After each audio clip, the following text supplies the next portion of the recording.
नमस्कार। आज हम ना रसायन विज्ञान के एक बहुत ही बुनियादी पर दिलचस्प पहलू पर बात करने वाले हैं। हमारे पास कुछ शुरुआती नोट्स हैं जो आयनिक ठोस और उनसे जुड़ी एक खास ऊर्जा जालक एंथैल्पी के बारे में है। तो आज का मकसद ये कि इन शुरुआती आइडियाज को समझे कि भैया आयनिक ठोस क्या होते हैं और ये जालक एंथैल्पी जो है वो इतनी जरूरी क्यों है। देखते हैं स्रोत हमें क्या इशारे देते हैं।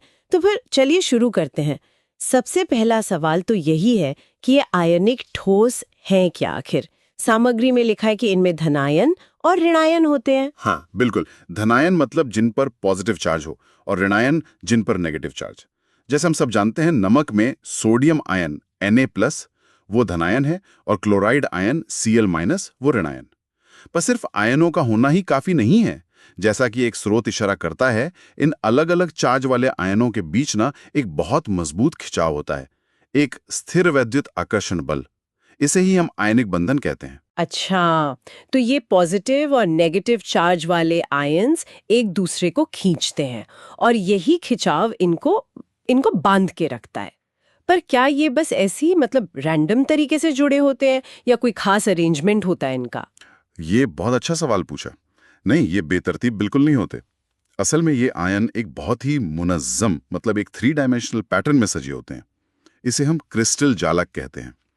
आप ऐसे सोचिए कि जैसे छोटी छोटी गेंदें हों। जो आयन है वो एक खास ज्यामितीय तरीके से सजी हुई हैं, परत दर परत। हर पॉजिटिव आयन के चारों तरफ नेगेटिव आयन और हर नेगेटिव के चारों तरफ पॉजिटिव आयन। ये संरचना बहुत रेगुलर होती है और यही ठोस को उसकी खास शक्ल देती है। तो ये सिर्फ बंधन नहीं है, ये एक ढांचा है। एक व्यवस्थित और मजबूत ढांचा लगता है ये। तो जाहिर है इससे ठोस को स्टेबिलिटी मिलती होगी, है ना, स्थायित्व।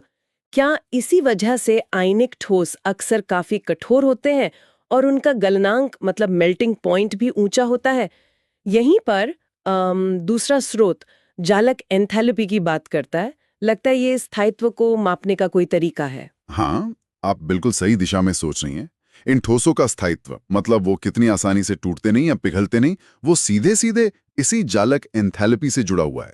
स्रोत इसे एक विशिष्ट ऊर्जा पद कह रहे हैं, एक स्पेसिफिक एनर्जी टर्म, जो ओवरऑल स्टेबिलिटी से ताल्लुक रखता है।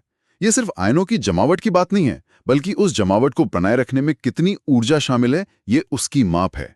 जितने मजबूती से आयन बंधे होंगे, उतना ही वो ठोस स्थिर होगा, और यहीं पर जालक एंथैल्पी का रोल आता है। तो ये जालक एंथैल्पी हमें एक तरह से उस गोंद की मजबूती बता रही है जो इन आयनों को चिपकाए रखती है। पर ये पता कैसे चलता है? स्रोत कोई पक्की परिभाषा तो नहीं दे रहे, बस स्थायित्व से जोड़ रहे हैं।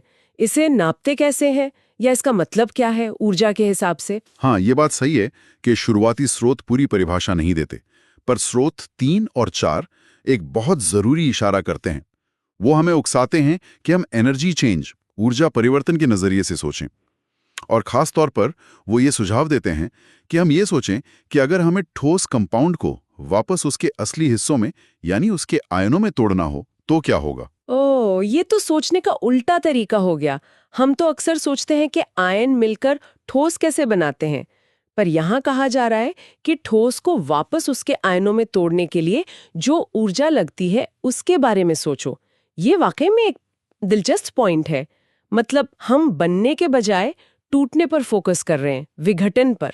बिल्कुल सही। और ये सिर्फ तोड़ना नहीं है, बल्कि एक खास तरीके से तोड़ना है। इशारा ये है कि जालक एंथैल्पी उस ऊर्जा परिवर्तन से जुड़ी है जो तब होता है जब हम एक मोल आयनिक ठोस लेते हैं और उसे पूरी तरह से उसके घटक गैसीय आयनों में अलग कर देते हैं। गैसीय आयनों में? हाँ, यहाँ ये गैसीय शब्द बहुत जरूरी है। इसका मतलब है कि आयनों को ना सिर्फ एक दूसरे से बहुत दूर ले जाना है, बल्कि उन्हें उस हालत में लाना है जहां वो गैस के कणों की तरह एकदम आजाद हों। एक मोल ठोस को उसके गैसीय आयनों में तोड़ना, तो इसमें ऊर्जा लगेगी या निकलेगी? हम्म अगर बंधन मजबूत हैं, तो उन्हें तोड़ने के लिए तो हमें बाहर से ताकत लगानी पड़ेगी, ऊर्जा देनी पड़ेगी, है ना। एकदम सही सोचा आपने। आयनिक बंधन जो कि मजबूत आकर्षण बल हैं, उन्हें तोड़ने के लिए ऊर्जा चाहिए ही होती है। इसलिए एक आयनिक ठोस को उसके गैसीय आयनों में अलग करने का जो प्रोसेस है, वो हमेशा ऊष्माशोषी होता है, एंडोथर्मिक।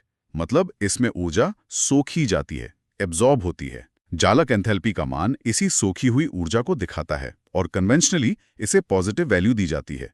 तो जितनी ज्यादा जालक एंथैल्पी होगी उसका मतलब है उतनी ही ज्यादा ऊर्जा हमें देनी पड़ रही है आयनों को अलग करने के लिए, जिसका सीधा मतलब है कि आयनिक बंधन उतने ही ज्यादा मजबूत हैं और क्रिस्टल जालक उतना ही ज्यादा स्थिर है। अच्छा, अब बात कुछ ज्यादा साफ हुई। तो जालक एंथैल्पी सीधे सीधे बंधन की मजबूती और ठोस के स्थायित्व का एक पैमाना है। तो क्या हम इसका इस्तेमाल करके ठोसों के गुणों का अंदाजा लगा सकते हैं? जैसे आपने पहले गलनांक की बात की थी, क्या ज्यादा जालक एंथैल्पी का मतलब हमेशा ज्यादा गलनांक होगा? हाँ, ये एक बहुत ही अहम रिश्ता है। ज्यादा जालक एंथैल्पी का मतलब है आयनों के बीच बहुत ही मजबूत खिंचाव। अब इस खिंचाव को तोड़ने और आयनों को ठोस जालक से निकालकर लिक्विड स्टेट में लाने के लिए बहुत ज्यादा थर्मल एनर्जी यानी गर्मी देनी पड़ती है। इसीलिए जिन आयनिक कंपाउंड्स की जालक एंथैल्पी ज्यादा होती है उनके मेल्टिंग पॉइंट्स और बॉइलिंग पॉइंट्स भी आमतौर पर बहुत ऊंचे होते हैं। कोई उदाहरण दे सकते हैं जिससे ये बात और साफ हो जाए? जरूर जरूर। साधारण नमक सोडियम क्लोराइड NaCl को ही देख लीजिए। इसमें सोडियम आयन Na+ पर +1 चार्ज है और क्लोराइड आयन Cl- पर -1 चार्ज।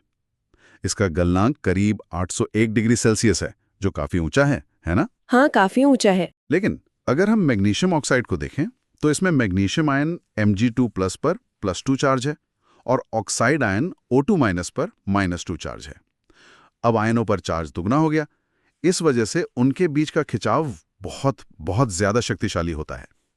नतीजतन MgO की जालक एंथैल्पी NaCl के मुकाबले बहुत ज्यादा होती है और उसका गलनांक भी सोचिए असाधारण रूप से ऊंचा है, करीब 2852 डिग्री सेल्सियस। अरे बाप रे, 800 डिग्री बनाम 2800 डिग्री से भी ज्यादा! ये तो बहुत ही बड़ा फर्क है और ये साफ दिखाता है कि आयनों का चार्ज कितना ज्यादा मायने रखता है। अच्छा, क्या आयनों का साइज, उनका आकार भी जालक एंथैल्पी पर असर डालता है? हमारे स्रोतों में शायद इसका जिक्र ना हो, पर क्या ये भी एक फैक्टर है? हाँ, ये भी एक जरूरी फैक्टर है। हालांकि हमारे शुरुआती स्रोत शायद इस पर ज्यादा डिटेल में ना जाएं।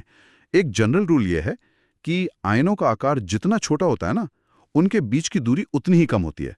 और जैसा हमें पता है, इलेक्ट्रोस्टैटिक अट्रैक्शन दूरी के साथ कम होता है, तो दूरी कम होने से आकर्षण मजबूत होता है। ई चार्ज वाले बड़े आयनों से बने कंपाउंड्स के मुकाबले ज्यादा होती है। तो चार्ज और आकार ये दोनों मिलकर जालक एंथैल्पी और नतीजतन कंपाउंड के गुणों को तय करते हैं। ये तो काफी कुछ समझने को मिला। गलनांक के अलावा क्या जालक एंथैल्पी घुलनशीलता, मतलब सॉल्युबिलिटी, जैसे गुणों को भी प्रभावित करती है?